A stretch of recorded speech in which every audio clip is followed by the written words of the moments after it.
아닌 것 같은데 이거. 아닙니다. 아, 모자라도 어떻게 노란 걸 쓰고 있고.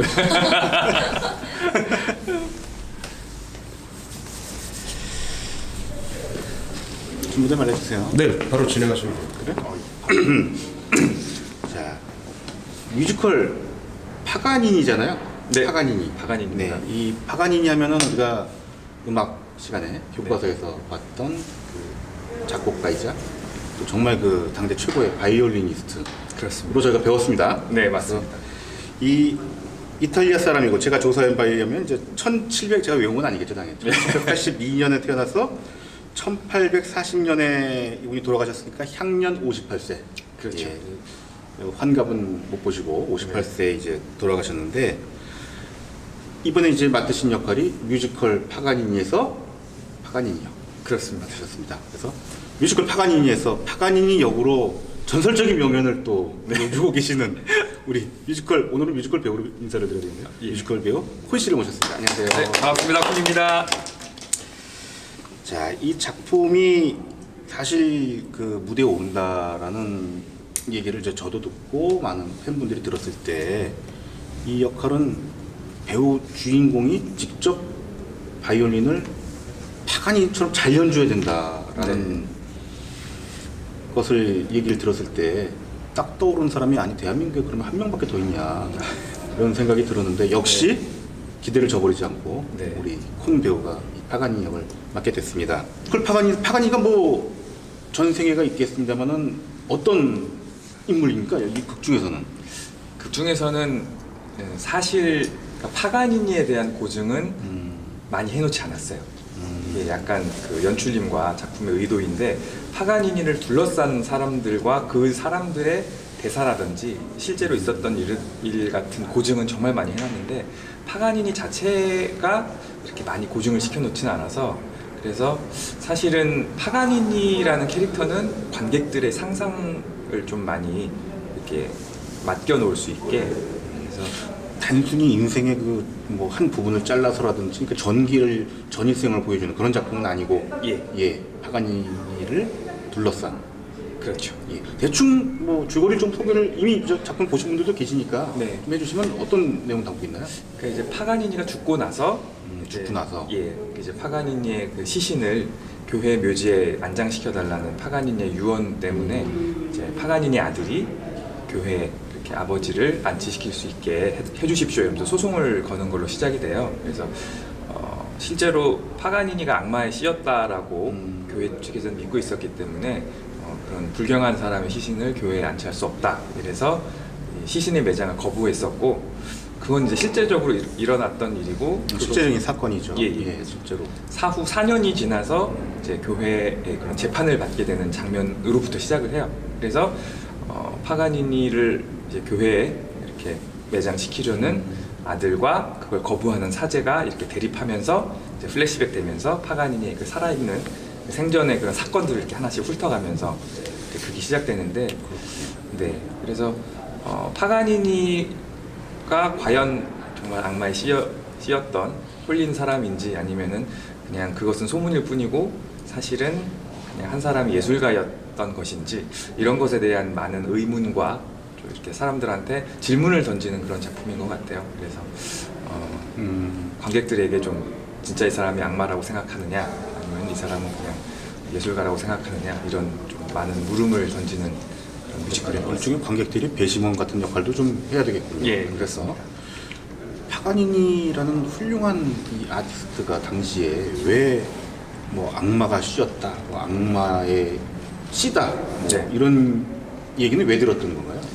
이게 실제적으로 이제 그 당시 좀 이 사회 분위기랑도 관계가 있는데 그때 이제 소위 말해서 그 비르투오소라는 단어가 본격적으로 나온 시기가 파가니니 등장이랑 맞물려 있거든요. 그래서 일반적인 클래식 뭐 피아니스트들도 뭐 바이올리니스트나 다 유명한 분들이 많이 있었지만 좀 독보적으로 굉장히 테크닉도 뛰어나고 이렇게 뭐라고 초절기교를 보여주는 그런 아티스트들이 그 시기에 나오기 시작했는데 가장 첫 스타트를 끊은 사람이 파가니니라고 할 수 있어요. 그래서 이제 단 하나의 비르투오소라는 가사가 이제 작품 속에 나오는데 파가니니가 너무 뛰어났기 때문에 사실 그 이전과 그 이후를 봤을 때도 파가니니 같은 아티스트는 별로 없었거든요. 그래서 예를 들면 뭐 바이올린 주법이나 자세 같은 경우도 그 동시대의 다른 바이올리니스트들과는 완전히 달랐다고 그러고, 그리고 파가니니는 뭐 즉흥 연주라든지 아니면 일반적인 그 바이올리니스트가 잘 하지 않는 뭐 동물 소리를 연주한다든지 희한한 그런 이렇게 기교를 보여준다든지 그런 것들을 많이 했기 때문에 압도적으로 이 사람은 전무후무한 사람으로 인식돼서 정말 모든 연주회들이 다 인기 있었고 매진이었고, 그리고 이제 파가니니가 어쨌든 이렇게 외모적으로도 좀 굉장히 삐쩍 마르고 이렇게 약간 어떻게 보면 좀 기인 같은 그런 풍모가 있어서 이렇게 사람들이 보기에 점점 저 사람은 너무 특이하니까 악마에게 씌인 게 아닐까, 저 사람이 악마지 않을까, 이런 이제 소문도 돌고, 제가 알기로는 파가니니도 초반에는 그런 소문을 어느 정도 자신의 흥행에 조금 이용했던 것 같아요. 그래서 그 당시에 벌써 노이즈 마케팅이 있었어요. 네, 크게 이렇게 19세기인데. 네, 크게 개념치 않고, 재미난 건 19세기는 사실 과학도 굉장히 발달하던 시기였는데 그 당시에 예를 들면 뭐 동아일보 이런 신문 같은 데서 파가니니가 진짜 이 사람이 뭐 귀신에 홀렸다, 뭐 악마에 씌었다, 이러한 그런 기사가 실릴 정도로, 그러니까 과학과 미신이 공존하는 시기였던 것 같아요. 그래서 그때 막 뭐 만국 박람회 이런 데서 진짜로 과학적인 그런 이렇게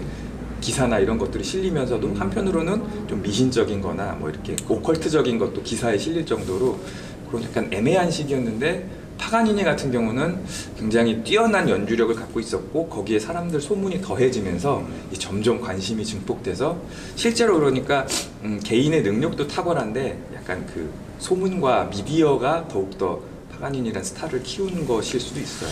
그러고 보면 예전에는 요즘은 그렇진 않겠습니다만은 예전에 보면은 정말 그 뛰어난 음악가나 뭐 미술가나 이런 아티스트들한테는 너무 뛰어나면은 꼭 이렇게 뭐 악마나 뭐 이런 존재와 이렇게 연관시킨 소문들이 그렇게 많이 그렇죠. 돌기도 했어요. 아마 그 거의 첫 번째, 그 전에도 있었을지 모르겠으나 가장 정말 대표적으로 얻었던 첫 인물이 파가니니였다고 보면 될 것 같군요. 예. 그래서 그 사건에 사실 결정적으로 계기가 되었던 사건이 이제 파가니니가 임종하기 직전에 그 카파렐리라는 사제가 이 파가니니가 정말 악마인지 아닌지가 너무 궁금해서 이제 임종 직전이니까 사실 면회도 안 되고 이렇게 그냥 집에서 정말 침대에 누워서 계속 생활을 했는데, 그 사제가 몰래 광팬인 것처럼 위장해서 파가니니 집으로 찾아갑니다. 찾아가서 딱 들어가서는 이제 다 죽어가는 사람한테 당신 진짜 뭐 악마인 거냐고, 악마에게 씌인 거냐고 막 이렇게 다그치니까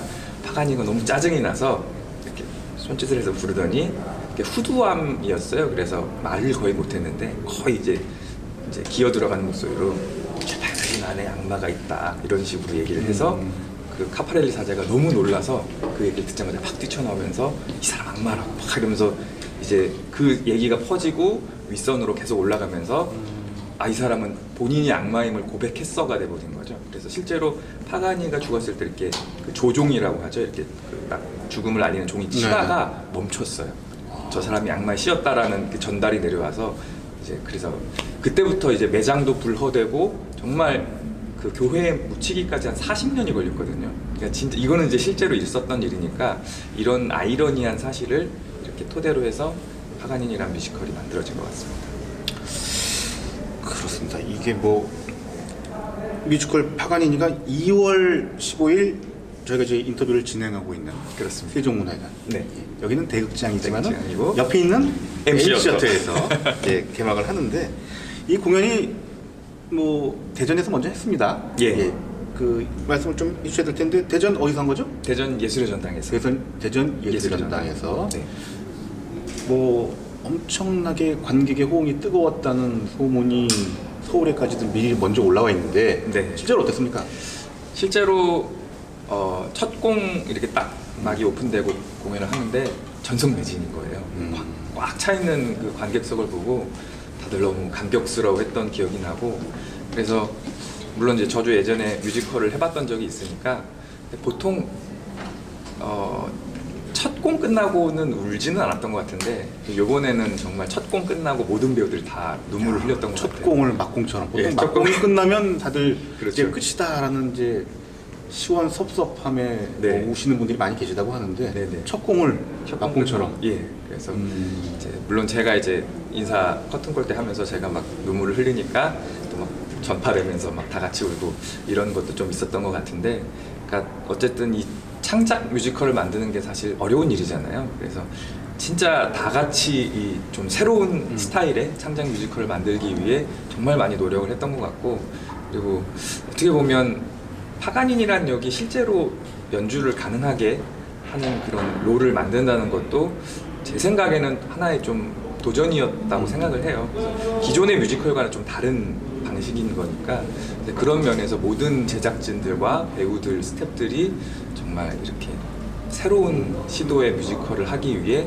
많이 노력을 하셨던 것 같고, 그래서 다들 고생도 많이 하고 뭐 그래서 노력도 많이 했으니까 첫 공을 끝나고 하나같이 다 눈물을 흘리고 그랬었습니다. 보통 공연은 첫 공이 굉장히 떨리고 힘든 건데 어떻게 파가니는 첫 공을 두 번을 하게 생기셨습니다. 아, 그렇습니다. 네, 2월 10일 날 15일 25일 다시 또 첫 공을 네. 이번에는 첫 공하고 안 울어야지 생각을. 그 우리 콘 배우는 네. 우리나라에 이렇게 많지 않은 몇 명 안 되는 뮤지션, 액터 뮤지션이라고 하죠. 네.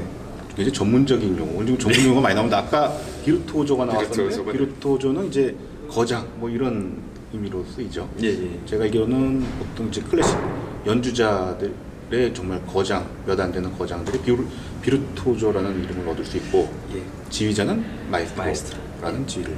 그래서 비르투오조는 조금 더 요즘 시대에서 보기에는 좀 이렇게 좀 더 테크닉과 기교, 그런 이렇게 스킬풀한 사람을 좀 비르투오조라고 하는 것 같고, 사실 원래 의미는 덕망 있다 이런 뜻이잖아요. 그런데 그게 이제 어느 순간 조금 변해서 굉장히 손가락도 잘 돌아가고 확 현란한 테크닉을 보여주는 사람을 일반적으로 비르투오조라고 하게 되었습니다.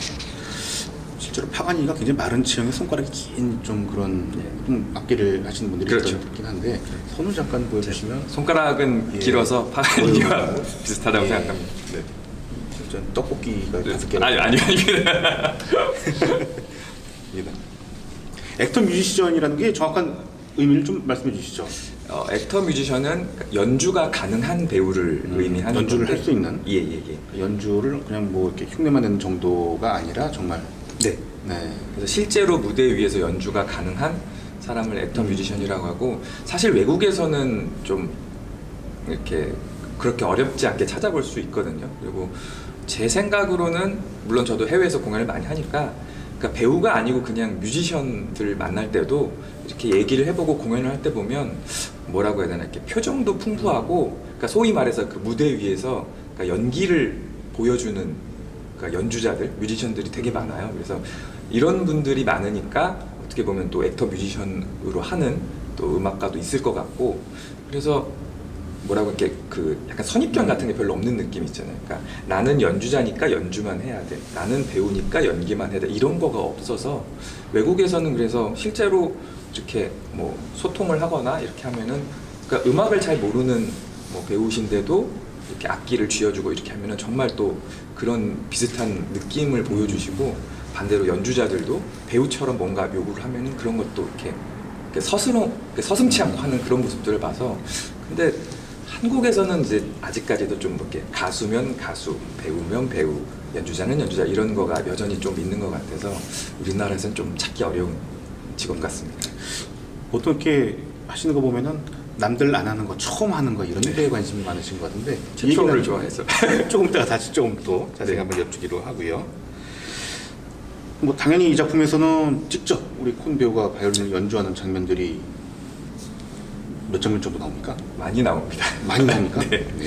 많이 나오고, 이제 작품이 파가니니다 보니까 실제 파가니니 곡들을 많이 이렇게 차용했었어요. 네. 그래서 제가 보니까 24개 카프리스, 예, 또 라캄파넬라 뭐 이런 것들 외에도 더 있겠지만 예, 예. 이 파가니니 이런 작품들이 우리 콘 배우는 뭐 다시 설명드리겠습니다만은 사실 배우이기 전에 그 우리 바이올리니스트 바이올리니스트. 그렇죠. 네. 클래식과 또 주전공은 우리 집시 바이올리니스트. 집시 바이올리니스트. 예. 네. 근데 파가니 이번에 하시는 곡들은 예전에 연주를 하셨던 레퍼토리예요? 아니면은 다 거의 처음 하시는? 아, 이제 파가니니 곡들은 많은 그 음악 전공 학생들이 하기 때문에 저도 이제 음. 사실 뭐 고등학생 때나 대학생 시절에 다 했던 곡들이고 요번에 준비하면서 새롭게 다시 또 그러셨군요. 연습을 했죠. 아예 처음부터 하셨던 곡은 사실상 거의 없는. 예, 하긴 예. 또 원래 또 잘 알려지고 또 그의 대표작들을 네. 하니까. 그래서 이제 대신에 뭐 요즘에는 아까도 말씀하셨지만 이제 집시 바이올리니스트라는 활동을 좀 많이 하고 있었다가 요 작품을 하면서 다시 좀 파가니니를 연습을 좀 하면서 좀 클래시컬한 느낌을 좀 더 살리도록 노력을 했었습니다. 그렇군요. 바이올리니스트이자 또 작곡가이시기도 하지 않습니까? 네. 또 음악적인 면에서의 파가니니에 대한 생각을 좀 여쭙고 싶어요. 개인적으로는 그러니까 파가니니가 조금 저평가된 부분이 있는 것 같아요. 그러니까 이제 전공자들 사이에서는 그러니까 너무 이 기교에 치중해서 그러니까 좀 음악적이지 못하다라 뭐 이런 얘기가 좀 있긴 했었는데 개인적으로는 음악적으로도 너무 탁월하다고 생각하고 그래서 그러니까 파가니니의 그런 곡들이 테크닉과 기교가 너무 뛰어나고 물론 그쪽에 좀 포커싱이 많이 가긴 했지만 그래서 파가니니의 음악이 조금 이렇게 저평가받지 않나 이런 생각이 들어서 파가니니 음악도 너무 훌륭하고 위대하다라는 저는 생각을 가지고 있고 실제로 보면은 뭐 예를 들면 24 카프리스라든지 그런 걸 보면 그 기교가 나오는 바리에이션 부분 말고 테마 부분 같은 경우도 굉장히 멜로디가 아름답고 좋거든요. 그래서 어떻게 보면 한국인들이 좀 더 이렇게 좋아할 법한 그런 감미롭고 아름다운 멜로디를 가지고 있고 또 그것을 발전시켜서 굉장히 또 현란한 기교와 테크닉을 보여주는 그런 부분도 있고 그러니까 바이올리니스트로 보기에 정말 완벽한 작곡가 개념인 것 같고 이제 딱 한 가지 이제 파가니니가 자신의 악보 유출을 굉장히 꺼려했기 때문에 악보를. 네, 왜냐하면 그 시절에 이제 악보가 또 어떻게 보면은 그러니까 저작권 개념이 없을 시절이니까 악보가 또 퍼지는 걸 굉장히 싫어했거든요. 그래서 악보를 팔아야 되는 뭐 이런 그런 시대고 악보를 팔거나 레슨을 하거나 이런 식으로 좀 많이 뮤지션들이 살았었기 때문에 파가니니가 오케스트라에 자기가 쓴 곡을 협연할 때 오케스트라 악보를 갖고 가서 공연 전에 리허설 때 나눠줘서 초견으로 보게 이제 한 거죠. 그래서 공연을 마치면 악보를 걷어갑니다. 왜냐면 가져가지 못하게. 아니 오케스트라한테 연습도 안 하고 리허설도 안 하고 그냥 그렇게 악보를 나눠줘가지고 가능합니까? 그래서 필연적으로 생긴 부작용이 오케스트라 악보가 그렇게 어렵지 않아요. 그렇겠네요. 네, 초견으로 할 수 있을 만큼 쉬워서 본인만 돋보이는. 네, 그래서 오케스트라는 그냥 단조롭게 짠짠 하는데 혼자서 막 하는 이런 모멘트들이 많아서 그러니까 파가니니 곡 중에 그런 것들이 이제 조금 그나마 좀 약간 아쉬운 점이라고 할 수 있는데 솔직히 다른 부분은 뭐 너무나 대단하기 때문에 역시 전문가다운 아닙니다. 멘트셨습니다. 네. 감사합니다. 그렇겠네요 정말. 네. 배우는 이제 그 지금은 배우 자격으로 오늘 이렇게 인터뷰에 참여하셨지만 아까도 말씀드렸다시피 그 정통적으로 클래식을 네. 예술 고등학교를 나오고 네. 서울대에서 학사와 석사를 네. 바이올린으로 하셨던 지금 우리 저 정통 클래식 바이올리니스트인데 지금 이제 집시 바이올리니스트로 더 많이 대중에게는 알려져 계시고 네. 그리고 그 외에도 지금 이렇게 배우도 하시면 사실 뮤지컬을 많이 하신 건 아니에요. 예, 그렇죠. 2000몇 년이죠? 2012년인가? 페임이 첫 작품이었나요?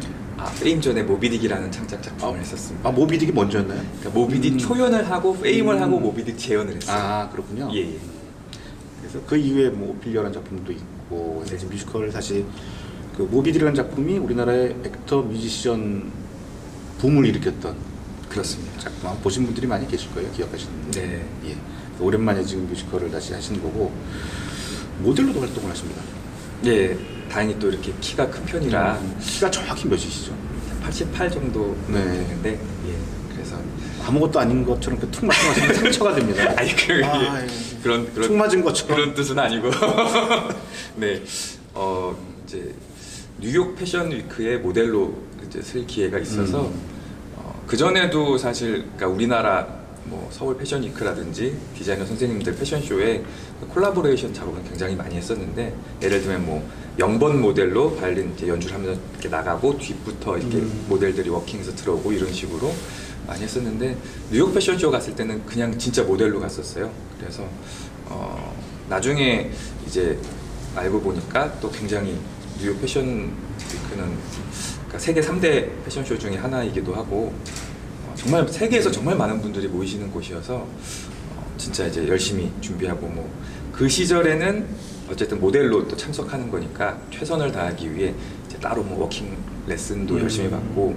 몸을 또 만드느라 몇 달 동안 열심히 매일마다 운동하면서 몸 만들고 해서 미국에 가서 무사히 모델로 데뷔를 마치고 돌아와서 이제 요즘에는 한국에서 이제 패션쇼 할 때도 이제 모델로 했다가 들어와서 또 뭐 연주를 하는 뭐 퍼포먼스를 한다든지 좀 병행해서 하고 있어서 이제 뭔가 제가 할 수 있는 이렇게 보여줄 수 있는 카드가 하나 늘어난 느낌?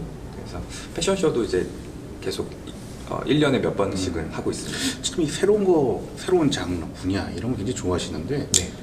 뭐 호기심이 좀 많으신 성격인가요? 예, 사실 호기심이 엄청 많아서 그게 이렇게 뭐 편의점 같은 데 가도 새로 나온 뭐 신상 있으면 꼭 한번 먹어보고 싶은 약간 그런 성격입니다. 그래서 뭐 그러니까 궁금하고 해보고 싶은 분야가 많은데 보통은 하던 것만 하잖아요. 그렇죠. 보통은 보통은 그렇죠. 하던 것만 예. 하는데 이제 저는 그런 순간이 오면 도전을 해보자라는 마음이 좀 강해서 그리고 이제 뭐 외국 같은 데 나갈 때도 뭔가 재미난 새로운 찬스가 있을 것 같으면 확실하지 않더라도 그냥 나가서 직접 몸으로 부딪히고 그러다 보면 또 기회가 진짜 생기는 경우도 있고요. 그래서 감히 말하건대 그냥 제 또래 저 같은 바이올리니스트들 사이를 놓고 봤을 때는 제가 가장 다양한 경험을 많이 한 사람이 아닐까 이런 생각을 하고 있습니다. 자, 그럼 이제 개인적인 질문을 좀 네. 해봐야 되겠습니다. 많은 분들 궁금해하시고 많이 물어보시는 게 아마 이름에 대한 걸 거예요. 예. 저희가 그렇습니다. 혼인데 KON 네. 가운데는 소문자를 쓰고 그렇습니다. 양쪽은 대문자를 씁니다. 네. 그 이유도 좀 더 좀 설명을 해주시고요. 네. 그래서 이것이 이제 그 알파벳이 세 개니까 네. 본명이 고영남 씨다. 또는 김옥남 씨다. 아니 그게 예, 뭐 이런 얘기들이 있는데 사실은 원래 본명은 예. 우리가 인터넷 뒤져보면 다 나옵니다. 네. 예, 이일근이라는 이름을 갖고 맞습니다. 계십니다. 네. 전혀 상관이 없는데 이 네. KON은 어떻게 해서 직접 만드신 건가요? 예, 이제 그게 제가 일본에 그 데뷔를 했었어요 예전에. 그래서 뮤지컬 하기 전에 일본 진출을 했었는데 일본에 예, 근데 이제 외국을 나가기 전에 문득 생각이 들었던 게 어쨌든 전 세계 어디를 가도 통용될 수 있는 인터내셔널 아티스트 네임을 만들어야겠다 싶어서 좀 발음이 쉽고 어디를 가도 이렇게 사람들이 쉽게 불러줄 수 있는 이름을 좀 고민해서 만들려고 하다가 이제 그때는 또 그런 뭔가 외국에 나가서 우리나라의 좀 아티스트로서 위상을 높이겠어 이런 마음이 있었으니까 코리안 온 더 노트 이래서 음표 위의 한국인이라는 뜻을 굉장히 그 예, 웅장하고 웅장하고 예. 애국적인 이름이네요. 그렇죠. 그래서 세계를 누비며 음표 위에 한국인. 예, 그래서 딱 그런 뜻으로 딱 지어서 그 약자만 따서 그래 봤더니 KON 이렇게 돼서 그러니까 O가 소문자 쓰는 게 전치사라서 코리안 온 더 노트. 그래서 그렇군요. KON 만들고 그러니까 쉬운 이름을 만들겠다는 목적에다가 거기서 좀 의미를 부여하고 싶어서 만든 이름이 콘이었어서 일본에 갔더니 정말 뭐 진짜 자기네 사람 대하듯이 콘상 이러면서 발음 엄청 잘 해주시고 이렇게 금방 친근하게 잘 해주시더라고요. 그래서 일본뿐만 아니고 또 뭐 중국이라든지 미국이라든지 뭐 유럽 같은 데 갔을 때도 What's your name? 말했을 때 콘, KON 이러면은 쉬우니까 일단 그렇죠. 콘 예, 이러면 누구나 부를 수 있는. 뭐 내가 뭐 성을 얘기하지도 않고 미들nem이 있는 것도 아니고 그냥 콘 이러니까 되게 심플하게 그래서 어딜 가도 사람들한테 좀 쉽게 다가갈 수 있는 그런 이름이라는 장점이 있어서 정말 잘 지었다라고 생각을 그렇죠. 그 했었습니다. 뭐 어느 나라에 가서나 네, 통용될 수 있고, 그렇죠, 예, 그 어느 나라 사람이나 발음할 수 있는 그렇죠. 그런 이름이네요. 네. 다만 포털 사이트 이게 외자니까 찾으면은 옆에 바이올린을 같이 검색하지 않으면 다 엉뚱한 게 많이 나와가지고. 그래서 예. 제가 한국에 와서 오히려 앞불사했던 게 제가 검색을 쳐봤더니 그러니까 저는 몰랐는데 저만 검색할 때 KON 대소문자 다 처음에서 검색을 하고 제 주변 모든 지인들과 친구들은 한글로 콘이라고 딱 하나로 검색을 하더라고요. 그렇죠. 아무래도 영어 검색이 나오는 순간 저보다 옥수수가 먼저 나오고 아이스크림이 먼저 나오고 네, 맞습니다. 그래서 어느 순간 이게 좀 제가 이게 너무 이름을 짧게 지었나 라는 생각을 하면서 콘콘이라고 했어야 되나 이러면서 좀 번민을 하다가 콘콘은 네 아닌 것 같고 근데 예전에 제가 그 무슨 노래 부르는 프로그램 나왔던 적이 있는데 거기에 그 이적이라는 가수 네. 형님과 이제 친분이 생겨서 나중에 사석에서 술자리에서 만나서 얘기하다가 형님 저 사실은 이름을 제가 콘 이렇게 지었는데 굉장히 무리 없이 잘 쓰고 좋다고 생각했는데 이 검색이 잘 안 되는 단점이 있다. 다른 게 하도 많이 나와서 그랬더니 술을 먹다가 저를 쓱 보면서 야 나도 검색하면 메뉴에서 첼시로 이적 뭐 이런 거 나온다고 활동하는 시기가 아니면 그래서 뭐만 했다면 이적행위. 네 그러니까 이적행위 예. 뭐 이런 거 나오니까 그래서 그 얘기를 듣고 그냥 마음을 내가 비우고 차라리 더 열심히 노력해서 언젠가 그 옥수수를 실검해서 네. 밀어내고 제가 위에 올라가는 그날까지 열일하자라는 마음으로 여담입니다만 저도 제 이름을 치면은 축구 선수 골키퍼 양현모 선수 그렇죠. 많이 나옵니다. 예, 네. 그래서 늘 응원하고 있습니다. 양현모 선수. 예, 잘해주시고. 네 옥수수 응원해요. 네. 바이올린은 언제부터 하신 건가요? 6살 정도부터 이제 시작했었는데 그 전에 피아노를 한 1년간 하다가 이제 손가락이 굉장히 길긴 한데 좀 이게 가는 편이라서 그래서 피아노보다는 바이올린이 좀 맞지 않을까 해서 이렇게 했는데 저 그 레슨해 주시는 음악 선생님이 예 그래서 장차 콘이들 이 어린이는 네. 바이올린을 시켜라. 뭐 네. 비슷한 이제 얘기를 하시면서 한번 바이올린도 한번 시켜 보시는 게 어떠세요? 해서 잡아봤었는데 바이올린 레슨비가 좀 더 비싸거든요. 그럼 예. 그래서 바이올린으로. 그런 것이었나요? 네. 네. 그거는 어렸을 시절이라 잘 모르긴 하겠지만 그래서 형과 제가 이제 피아노를 같이 하다가 저는 바이올린으로 바꾸고 형은 피아노를 했던 것 같아요. 그래서 형은 장남이니까 또 어느 순간 이렇게 피아노는 취미로 네. 그만두고 이제 그냥 공부해서 지금 이제 한의사가 되었지만 저는 바이올린을 놓지는 않았던 것 같아요. 물론 어렸을 때 다 뭐 연습도 안 하고 깨부리고 다 하긴 했었는데 그래도 어머니께서 너 바이올린 안 할 거야? 이러면은 이렇게 막 이렇게 울면서 안 한다는 얘기 끝까지 안 했대요. 그래서 그러다 보니 계속 이렇게 좀 바이올린을 놓지 않고 하다가 중학교 이제 3학년 때 취미로 하지만 계속 해왔으니까 그럼 한번 예고 시험 볼래? 이래서 예고 시험을 봤는데 서울예고에 벌컥 합격을 해서 그러면 이게 나의 길인가? 이러면서 그때부터 전공으로 했던 것 같습니다. 대학교에서 이제 학사와 석사를 다 바이올린 음악으로 석사는 하는 이제 음악학으로 음악학으로. 예, 그래서 집시 쪽으로 해가지고 집시 그러면은 대학교 재학 때 그러면은 나는 집시 바이올린이라는 이 음악을 한번 해보자라는 거 대학교 때 정한 건가요? 예 대학생 때 이제 보통 아르바이트를 많이 하니까 뭐 녹음도 하고 이제 다른 분야 연주를 되게 많이 했었어요. 근데 대학생 이전까지는 사실 가요도 듣지 않는 약간 그런 느낌이었다고 하면 왜 클래식만 계속 듣고 막 연습하고 그것만 보다가 대학생 때 여러 가지 장르의 음악들을 많이 접하다가 우연히 그 홍대 쪽 갔을 때 녹음실에서 그 이제 외국 친구가 있어서 막 얘기를 하다가 또 바이올리니스트라고 하니까 내 친구도 바이올리니스트다 이러면서 저한테 이제 음악을 들려줬는데 그게 집시 바이올리니스트의 음악이었던 거죠. 그래서 어떻게 보면 그러니까 약간 재즈 바이올리니스트와 클래식 바이올리니스트 뉘앙스가 되게 다르잖아요. 똑같아요. 그래서 집시 바이올리니스트들도 같은 곡이라고 해도 뉘앙스가 정말 달라서 그 순간에 좀 신선한 충격을 느껴서 되게 이렇게 후련하고 이렇게 매력적인 음악인데 한국에서는 아는 사람이 거의 없으니까 집시 음악에 관심이 생겨서 내가 이걸 좀 해보면 또 좋지 않을까? 이런 생각이 들어서 그때부터 열심히 연구를 하고 좀 공부를 했던 것 같아요.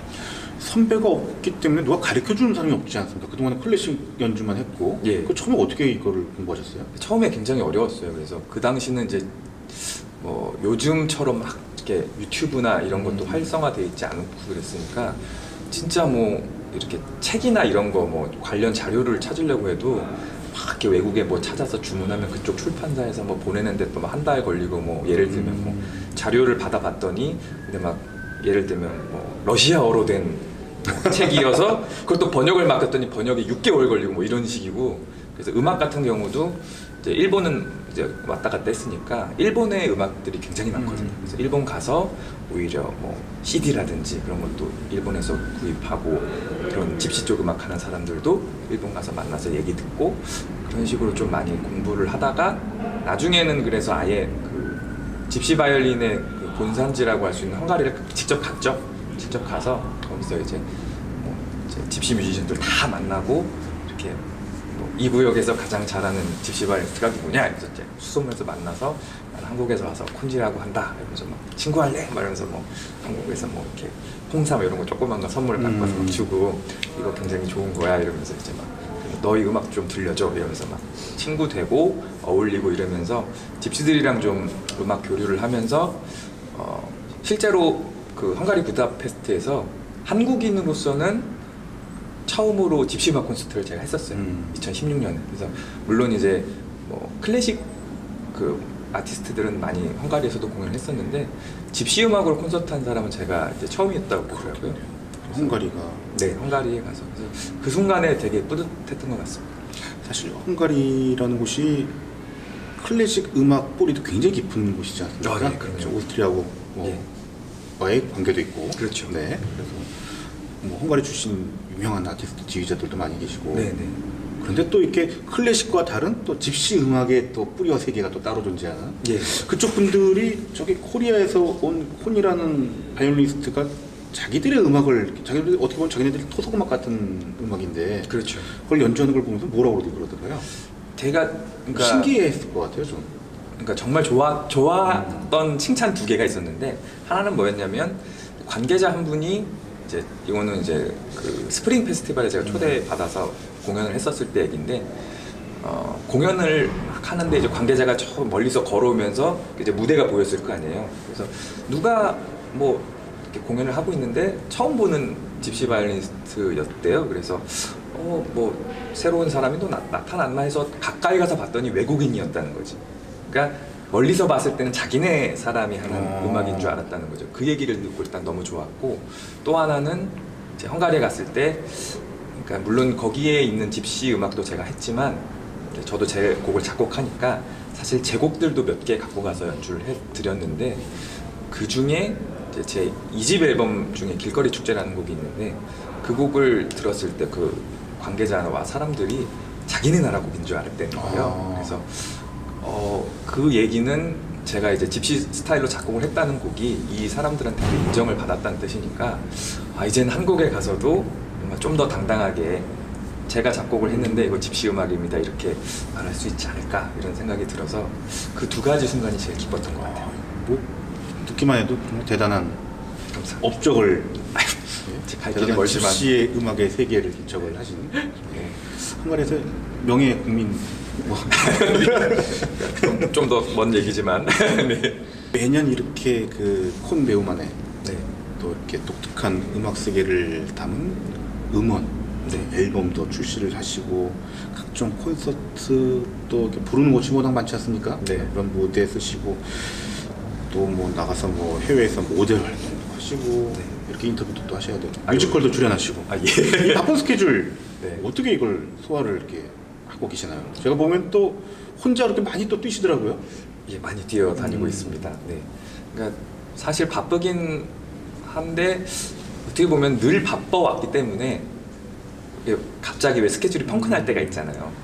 바쁘다가 갑자기 딱 공백이 생길 때가 오히려 스스로한테 어색한 것 같더라고요. 그래서 약간 지금 뭐 내가 뭐 하고 있지? 이런 생각이 들 때도 있고 그리고 어떻게 보면 공연을 계속 하다 보니까 그러니까 뭐 물론 뭐 콘서트나 뭐 재즈라든지 뮤지컬이라든지 이렇게 그 포맷은 바뀔 수 있겠지만 제가 어쨌든 가장 보람을 느끼는 순간은 사실 무대 위에서 관객들을 만나는 순간이 가장 행복하다는 것을 느껴서 어떻게 보면 이제 아직 물론 뭐 갈 길이 많지만 계속 더 노력해서 정말 콘이란 사람의 그런 인생과 삶이 진짜 더 많은 사람들을 만나고 더 많은 분들에게 또 제 음악을 전해드리고 싶고 그렇게 됐을 때 스스로로서의 의미가 생길 것 같다는 그런 제가 뭐 마음이 들었어서 작곡도 요새 계속 하고 있는 것도 어떻게 보면 다양한 경험들이 가장 도움이 될 때가 작곡할 때더라고요. 그러니까 작곡은 뭐 이건 무조건 인생 경험이 많아야 다양한 창작이니까, 거가 나온다고 생각을 하는데 진짜로 제가 새로운 경험을 하고 새로운 일을 하고 났을 때 그 다음에 나오는 그 작곡이 기존과 달라지는 것을 스스로 느껴서 똑같은 거 나오면 또 매너리즘에 빠지니까. 그래서 어쨌든 제 음악을 계속 만들어내고, 그러니까 무대 위에서 사람들을 만날 때 예를 들면 콘이 만든 연주곡을 제가 연주하거나 제가 만든 노래를 제가 불렀을 때 사람들이 그걸 좋아해 준다면 그 이상 뭐 보람과 행복은 없을 것 같더라고요. 그래서 실제로 제가 만든 음악이 저한테는 그냥 뭐 평범한 계기로 만든 음악일지 몰라도 왜 음악이 나가는 순간 누군가의 마음속엔 각자의 스토리로 남잖아요. 그렇죠. 받아들이는 사람들은 자기가 가져가는 게 다 다르죠. 네네. 그래서 그러니까 저는 사실 크게 고뇌하면서 만들지 않았지만 누군가는 어떤 곡을 듣고 삶의 희망을 얻을 수도 있는 거고 누군가는 어떤 곡을 듣고 용기를 얻을 수도 있는 거니까 가끔 이제 그런 피드백을 받을 때가 있어요. 뭐 정말 뭐 힘든 시기였는데 뭐 우연히 라디오에서 음악을 들었는데 그걸로 용기를 얻었다. 그래서 검색해봤더니 콘이라는 사람이었다 이러면서 뭐 사연을 받을 때도 있고. 근데 그런 이렇게 모르는 분들께 가끔 이렇게 메시지를 받거나 하는 순간에 정말 내가 음악을 잘했구나 이런 생각을 느끼고 사실은 무대에 서고 기회를 얻는다는 게 되게 어려운 일이거든요. 쉽지 않은 일이니까 저도 그걸 너무 잘 알고 있고 그래서 늘 무대에 서고 있지만 한편으로는 또 내가 계속 무대에 설 수 있을까라는 그런 또 걱정도 들고 그렇기 때문에 한시도 이렇게 방심할 수 없는 것 같아요. 그래서 지금 내가 잘하고 있지만 나는 오늘만 산 사람이 아닐 거니까 내일도 살고 1년 뒤, 10년 뒤에도 계속 그런 콘이라는 아티스트로 남고 싶어서 그래서 똑같으면 도태된다고 생각하니까 자꾸만 공부를 해야 되고 새로운 거를 준비하고 그러는 시도를 하고 있어요. 그럼 올해는 이제 2월 달에 올라가는 파가니가 있고 올해는 또 어떤 계획 세우고 계세요? 일단 3월 말까지 무사히 파가니를 마치고 나서 제가 헝가리에 갔었을 때 그 곡이 있는 이제 집시들을 모아서 팀을 만들어서 공연을 이제 하고 걔네들과 이제 친구가 돼서 이제 녹음을 같이 해온 음원들이 있어요. 그래서 기왕 헝가리에 갔으니 얘네들 데리고 앨범을 만들면 어떨까 싶어서 거기서 현지에서 녹음을 해왔는데 이제 이 친구들이 집시니까 연주는 정말 잘하는데 또 살짝 이렇게 녹음 봤더니 좀 뭐 헤드폰으로 소리 새는데 뭐 이렇게 좀 그냥 간다든지 틀렸는데 그냥 넘어가 이런 부분들 조금 있어가지고 그런 거 에디트하면서 음원을 잘 좀 만들어서 이제 뭐 부다페스트 라이브 이런 식으로 앨범 발매를 하면서 그렇군요. 네. 그러면서 이제 콘서트를 만들 생각인데 어떻게 보면 올해가 제 그 데뷔 앨범 내고 나서 한 10년쯤 되는 해가 됐어요. 그래서 뭐 이렇게 부끄럽지만 콘 데뷔 10주년 데뷔 10주년 콘서트 이거 한번 가을에 제대로 한번 만들어 보고 싶은 생각이었습니다. 알겠습니다. 꼭 모시겠습니다. 감사합니다. 알겠습니다. 네. 예, 영광입니다. 예. 자, 그럼 이제 마지막으로 네. 2월 15일 개막을 앞두고 있는 저희 그 뮤지컬 파가니니 네. 지금 이제 보러 오실 분들에게 이제 마지막 클로징 멘트하고 인터뷰를 마치도록 하겠습니다. 네. 카메라 쪽을 주시고 네. 카메라 보시면서 네. 2월 15일에 개막하는 뮤지컬 파가니니 한국에서 정말 새로운 시도의 창작 뮤지컬입니다. 대한민국 모든 국민께서 파가니니라는 뮤지컬을 꼭 봐주시기를 부탁드리고 정말 후회 없는 공연, 만족스러운 공연, 최고의 공연이 되도록 열심히 준비하겠습니다. 많은 응원해주세요. 감사합니다. 감사합니다. 수고하셨습니다. 감사합니다.